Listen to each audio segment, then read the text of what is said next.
Our devotional thought from the Old Testament today deals with understanding true biblical delegation of authority and responsibility. In our passage, we find the beautiful visit of the father-in-law of Moses sitting down with his son-in-law and teaching him. And Moses was very teachable. Exodus 18, beginning with verse 13, the next day Moses took a seat to hear the people's disputes against each other. One of the things you have to learn is that God's people do have disputes, okay?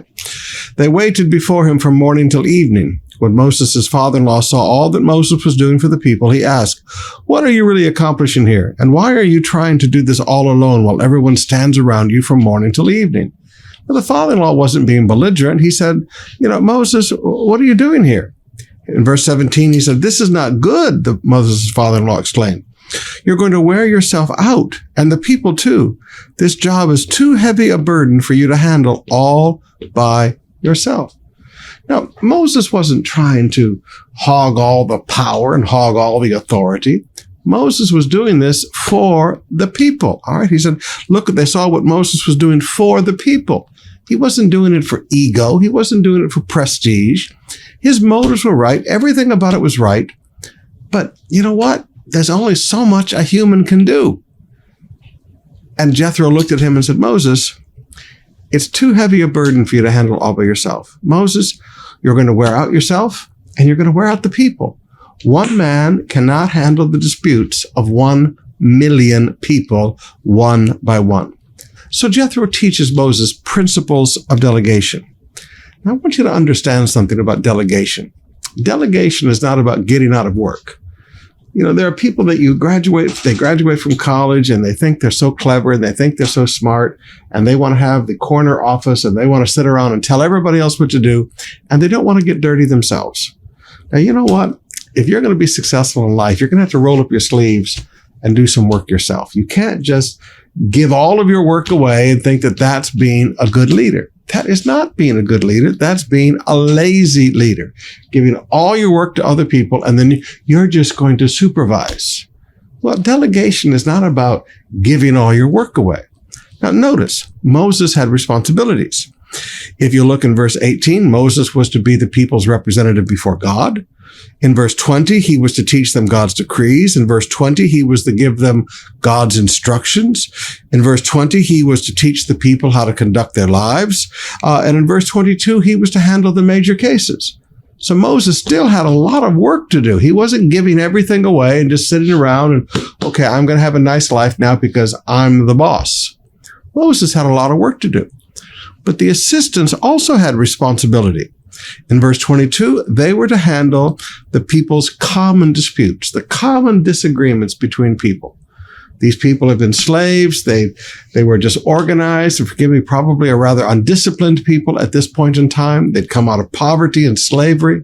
So handle all of the common disputes. Deal with the smaller matters, all right? So smaller matters is in verse 22. Common disputes is there in verse 22. And they were to help Moses literally carry the load and make your load lighter. Verse 22, let the leaders decide the smaller matters themselves. They will help you carry the load, making the task easier for you. So their job was to make Moses' task easier. Their job was not to give Moses headaches. Their job was not to make Moses have difficulty.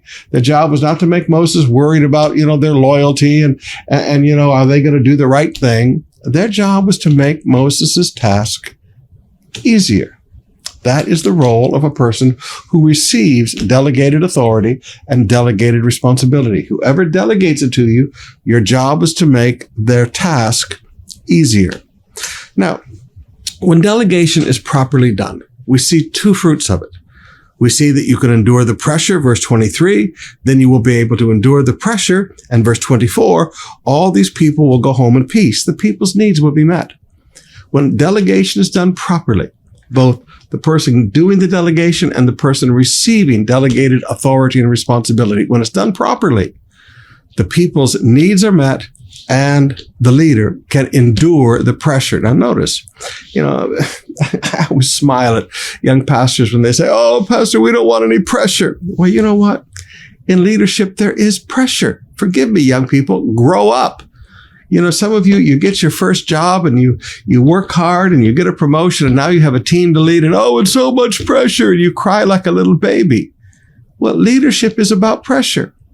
Now, not too much pressure, but if delegation is handled properly, you can endure the pressure.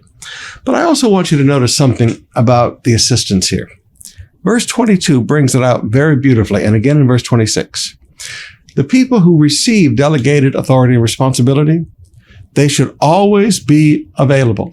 Again in verse 26, these men were always available to solve the people's common disputes. Always available.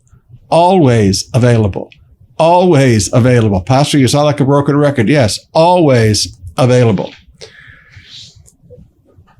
My role in COP is, under Jesus as the head of the church, I'm an undershepherd.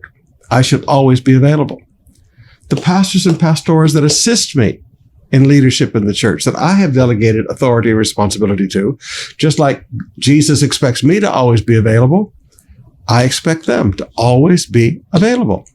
People don't need you when it's convenient for you. People need you when they need you. But too often, when some people get just a little bit of authority, they get really proud and really arrogant and really aloof, and they forget they are to always be available to serve the people.